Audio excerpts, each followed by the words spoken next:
Hello there, everyone, and welcome into this lecture. Now, in this lecture, you're going to learn how you can use Google Bard for ebook generation.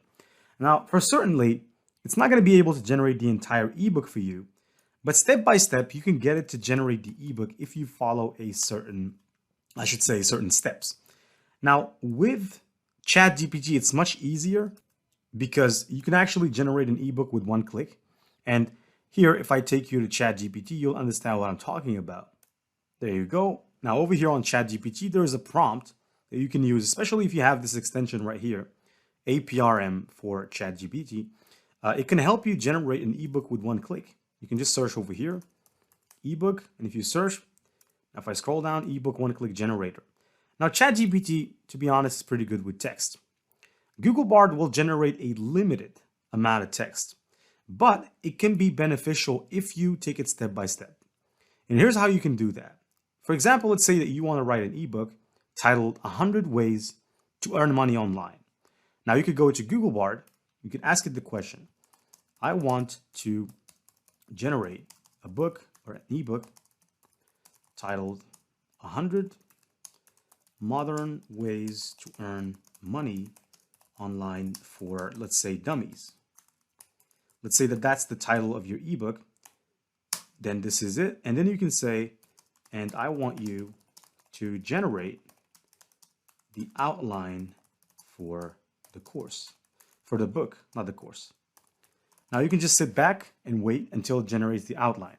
Now, once it generates the outline, we can then ask it to generate other things, such as every element in that outline. So here, introduction, chapter number 1, chapter number 2, chapter number 3, 4, 5, 6, 7, 8.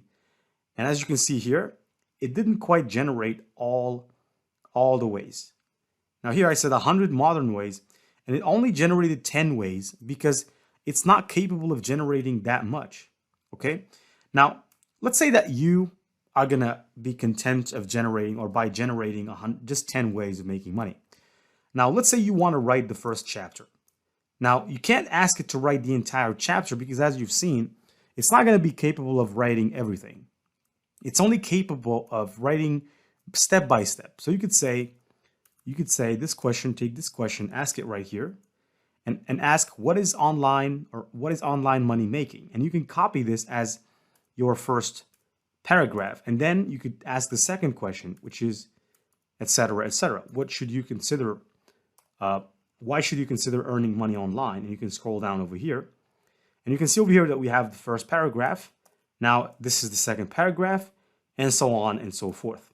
But it's not like ChatGPT where I can say 100 modern ways to earn money online for dummies. Now, ChatGPT is not going to shut up. It's going to continue writing and writing. Now, Google Bard is still getting better at this. So it's getting better and better. For certain, it's going to get better at a certain point. But you have to take it according to its capacity, right? Don't try to overwhelm it, because if you overwhelm it, it's not going to be able to generate the ebook, which it is capable of generating if you do it my way, which is step by step. You ask it every question. For example, if you want to write a chapter about freelance writing, you could ask it the first question, then the second question, and the third. And each time it answers, you can copy those questions in your notepad or generally for ebooks, a document, a Word document, and you can put them in there and you will have an ebook. Now here, I can see that continue generating, and you can see that ChatGPT is still generating. Unlike Google Bard, it has generated the entire chapters, right? So everything. And it's continuing to write. So that's pretty awesome. And without further ado, this is the end to this lecture. And I'll see you in the next lecture where we're actually going to discuss accessibility recommendations, which are really beneficial, especially for people with disabilities, because in most cases, people don't think about people with disabilities when they're creating the landing page for a specific product or something. So I can show you how, if you want to take that into consideration, how you can use Google Bard to tell you what are some recommendations that you can apply that would help you take into consideration people with disabilities so that you can target them as well, and that you can provide the value necessary for them as well, and that you can motivate them to take action as well. So until then, stay tuned and take care.